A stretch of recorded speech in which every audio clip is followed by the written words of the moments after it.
How have you learned to bring together this great team that you've assembled where people are going to disagree with you? It sounds like people are going to have different thoughts and be able to free to disagree with you on certain things.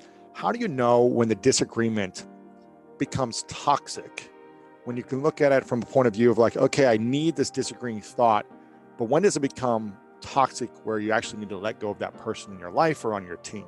Well, what's so interesting to me, I think, is that immediately your question about the disagreement is toxic. That's the first thing that people go to. Somehow they think disagreement is toxic. Mm-hmm. And supposedly it's because the part of our brain, which is the amygdala, which is this fight or flight, takes disagreement as the equivalent of a fight. And so it anyway gets triggered that way. Now, instead, imagine it's a curiosity. In other words, I view it as a curiosity. I could tell if somebody's wanting to disagree with me or I'm disagreeing with them because I want to hurt them. That's a different thing. If you want to hurt them, okay, then that's a different thing. But I mean, like, disagreement should be a comfortable thing that prompts curiosity and so on, and mutual respect. Like, how could I ever get along with you if I couldn't disagree with you? Like, you might one thing, another. Then that's the beginning of trying to find out what's correct and the path. So a good partner is going to disagree with you and you have to get past it. So the fact that you're asking that question the way it is, which is a normal question that everybody would ask, so reflects the fact that there's a hesitancy for disagreement, like it's a bad thing and it's a fight and it's nastiness, rather than just a disagreement that needs to be figured out. And how have you personally learned how to disassociate the maybe personal attack against your ideas or your position on a stance of whatever between someone personally attacking you and just, oh, this is a curious idea that they have, let me ask them more about it? How have you learned how to do that? And what advice would you have for others? Well, first of all, I learned by it because it works. I mean, like, I'm afraid of the opposite. And how could I have, it helps my decision making. It helps our relationships. What are they going to do? Bottle it up and I'm going to bottle it up? Is that smart? I mean, that sounds stupid to me. You don't even know what's true. You can't figure it out. So everybody's confused because nobody knows what each other's really thinking. And then also, like, you won't get to the right answer.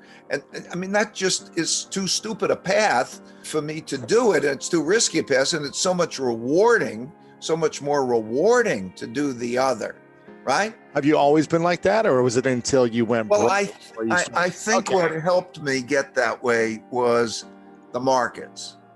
Okay. Because again, what happens is, there's just being right or wrong. There's just a winning or a losing. So just imagine, it's like being a trained monkey. What worked? Okay. Should we push the button? Should we push the button? Okay.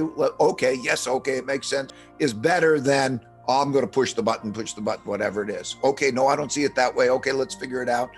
And so on. And then the scorecard, I think, probably had the benefit of that kind of notion. I got a scorecard. Okay, I don't know, like, I'm not sure. Okay, bring it on. Please stress test me. Oh, that's great. We're good partners. So that, to some extent, I think played a role in, my types of experiences. Maybe if everybody had a scorecard on all their decisions and then was being able to experience, essentially, you try it one way, you try it the other way, and you start to see what's better, and you get punished one way, you get rewarded the other way. Naturally, you want to go in the direction you get rewarded. Right. So you stop thinking, okay, my way is the way. You start basing it based on data and scorecards, results. Isn't that so stupid? My way is the way. I just want to make the best decision possible. I don't care where it comes from. Yeah. But did you, at one point in your life, for a period of time, were you committed to your way and thinking that you had the answers? Well, I like I say, I think before that 1982-ish incident, I probably was a lot more, okay, I think it's right, and what I think is right, and I'm a smart guy, and so on. So I was like, that life is a good teacher, just a good, like 2x4 in the head, and you get a couple of those, and pain plus reflection equals progress. Yeah. What is thoughtful disagreement in your mind, and how important is that in this moment, especially with this political unrest and economic unrest and just everything, how do people have thoughtful disagreement as opposed to kind of toxic disagreement? Well, first of all, they got to want it, but let's assume they want it. Then there are three things you have to do, basically. First, you have to put your honest thoughts on the table and have the other person put their honest thoughts on the table. Okay, so now you know what you honestly think, both sides. That's great. Then there are protocols for disagreeing well. I wrote a bunch in the book, and like I could go through some of those types of things. There are certain exercises that you could do. I have a 2-minute rule. You speak for 2 minutes without the other. You start to think, are you blocking? You have a mediator, maybe. In other words, somebody, when you're disagreeing, if you can't disagree, say, we mutually agree that this person will be our mediator, or maybe the judge, they'll decide. Maybe it's a group that decides. But in other words, you have a protocol for disagreeing and then deciding. So sometimes in that disagreement, hopefully you both learn a lot, and you may reach an agreement, but you still may not have an agreement. But then you try to say, what's the best protocol for moving past that disagreement? You have a judge and a jury, and they have a case. And anyway, do you have good protocols? So you have to have three things. You have to put your honest thoughts on the table.